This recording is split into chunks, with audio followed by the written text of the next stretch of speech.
Hello বন্ধুরা, কেমন আছো? আজকে আমি একটা আমার জীবনে ঘটে যাওয়া ঘটনা নিয়ে এসেছি। আর এটা শোনার পর তোমরা বুঝবে যে সবসময় সব কিছু সবার দ্বারা খাবার খেতে নেই। তো ঘটনাটা মোস্ট প্রবাবলি 2009 কি 10-এর। তো আমার হঠাৎ করে খুব শরীর খারাপ হয়। আমার খাবার খেলেই বমি হচ্ছিলো, আর বমির সাথে কাঁচা রক্ত আসছিলো। তো এটা চলছিল দেখে আমরা ডাক্তার দেখাই। ডাক্তার টেস্ট দেয়, যা যা টেস্ট হয়, এন্ডোস্কোপি আর ব্লাড ফল। তাতে যে দেখা যাচ্ছিল যে গ্যাস্ট্রিক আলসার, আর তার জন্য প্রচুর মেডিকেশনস। কিন্তু এই ওষুধ খেয়ে আমার কমছিল না, কিছুতেই কমছে না।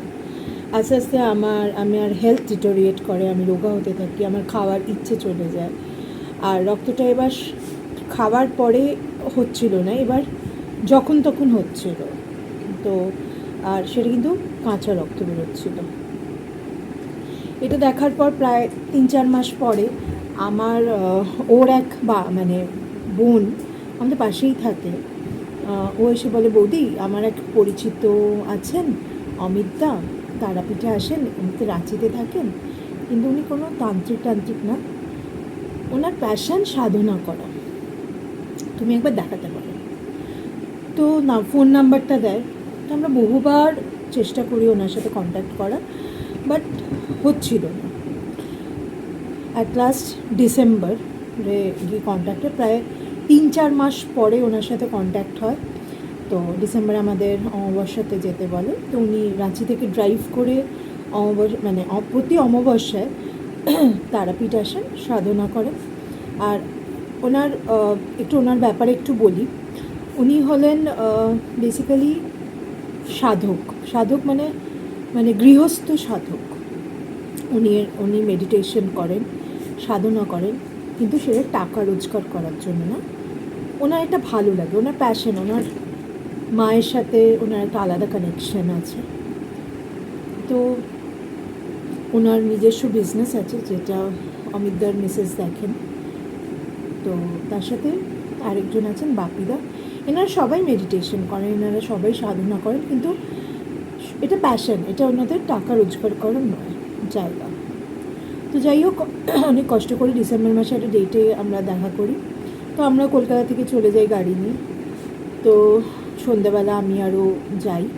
তো এবার আমি আরও যেতে উনি আমাকে দেখি খুব উচকে আমাকে একটা অন্য চেয়ার, মানে খাটের সামনে একটা চেয়ার থাকে, ওখানে বসে দেয়। আর ওকে বলে, তুমি আমার পাশে বিছানায় বসো। তো উনি অনেকক্ষণ ধরে আমাদের তাকিয়ে থাকেন। আমারও খুব অদ্ভুত লাগে যে ওকে খাটে বসে দিল আর আমাকে একটা দূরে চেয়ারে বসতে দিল, আর সেটা খুব বাথরুমের কাছেই চেয়ারটা। তো দেখার পর আমার গায়ে কিছুক্ষণ পরে উনি একটা জল পরে উনি আমার গায়ে দেন।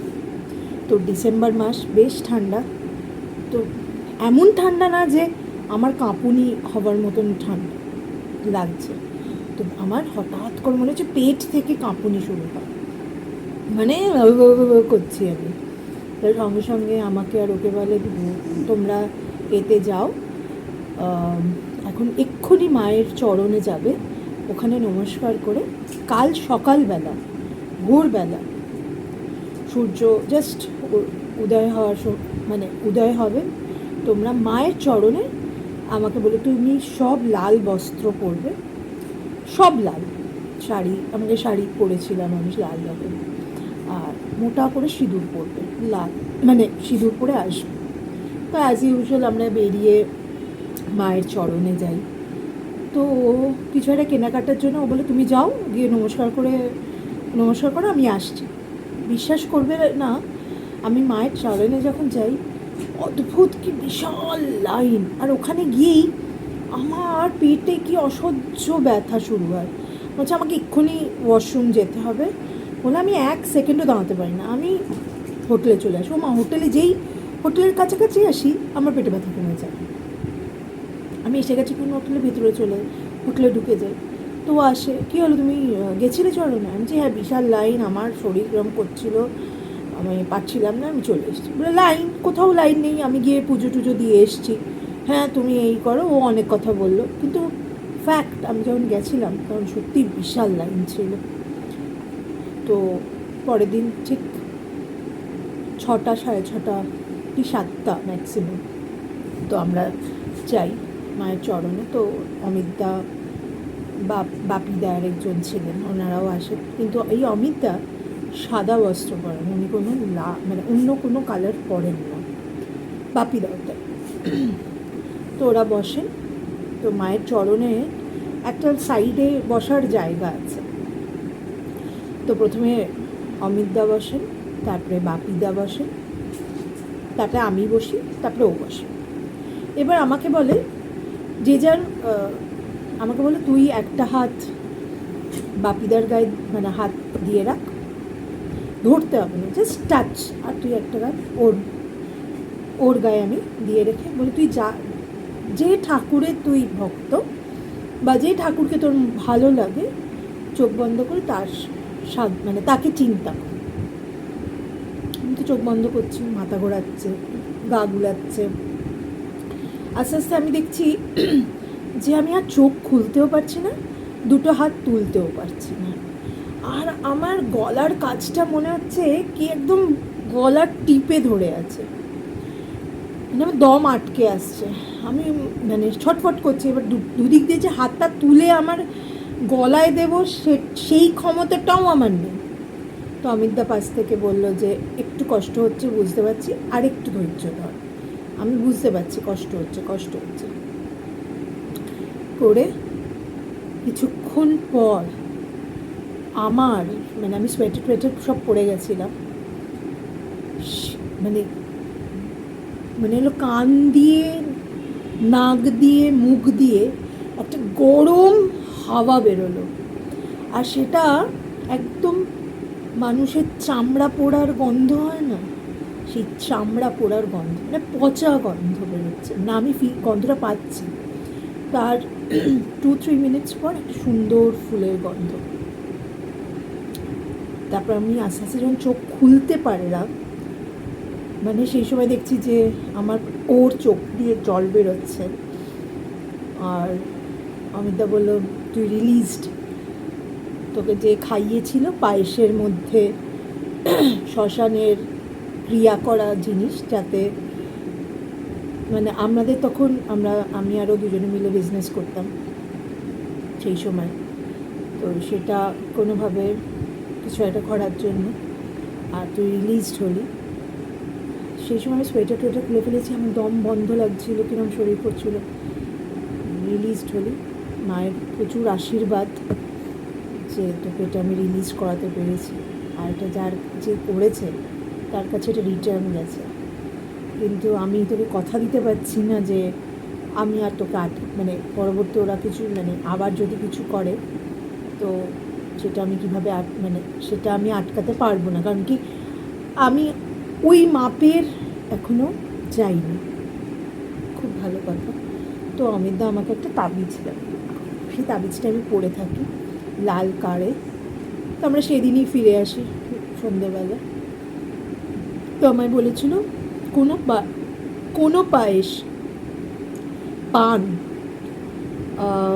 পাটিসাপটা, কোনো কিছু র্যাপড ফুড বা পায়েস যে কেউ দিক খাবে না, যেই দিক নিজে হাতে রান্না করলে তাহলেই খাবে, আদারওয়াইজ খাবেই না। তো আমি সেটাই মানছিলাম। তো হঠাৎ একদিন আমাকে অমিতা ফোন করে বলে যে তুই ঠিক আছিস? আমি বললাম যে হ্যাঁ আমি ঠিক আছি। জানিস তো আমি এরম বসেছিলাম বাইরে স্কুটিতে, হঠাৎ করে একটা কে এসে মাথায় আমাকে বাস দিয়ে মারে, আমার মাথা ফেটে যায়। বললাম মানে?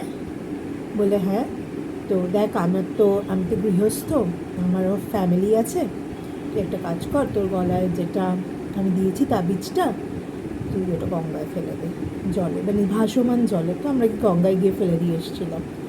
বলে আমি যদি তোকে প্রোটেক্ট করতে চাই আমার লাইফ রিস্ক হচ্ছে। মানে কি বলবো, মানে যে করছে মানে সে তার কাছে যখন রিটার্ন গেছে সে আরও বড় বাপের কিছু করেছে, কারণ দেখছি আমাকে কোনোভাবে সে গ্রিপ করতে পারছে না, সে আমার যে গুরু তাকেই তার উপরে করেছে। তো তারপর থেকে অমিতা কমিউনিকেশন অমিতার সাথে অনেকটাই কমে যায়, কিন্তু ফ্যামিলি কমিউনিকেশন এখনও আমাদের সাথে আছে আর খুব ভালো। ওনার অমিতার মেয়ের বিয়ে হয়, মেয়ে বিদেশে থাকে এক মেয়ে।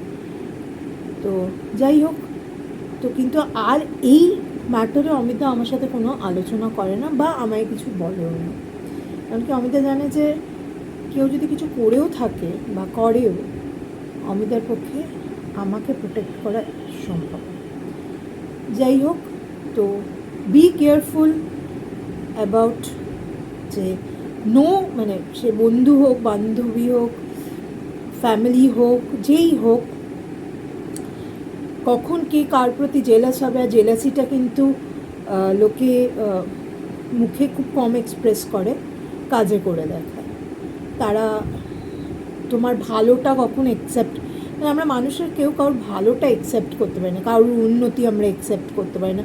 তখনই আমাদের মধ্যে একটা জেলাসি শুরু হয়, ও বাবা ওরা এত ভালো হচ্ছে, আমারা হচ্ছে না। তো আমরা কী করে ওকে জব্দ করা যায় সেই সব প্যাচ পয়জারি আমরা করতে থাকি। কেউ কেউ এই নোংরামোগুলোও করতে থাকে, ব্ল্যাক ম্যাজিক করতে থাকে, যাতে তার ক্ষতি হয়। তো বললাম বন্ধুরা, বি কেয়ারফুল। চলো আজকের মতন টাটা।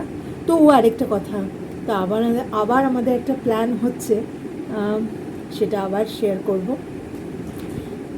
পুরো ট্যুর একটা প্ল্যান হচ্ছে। তো চলো আজকের মতন টাটা, আবার দেখা হচ্ছে।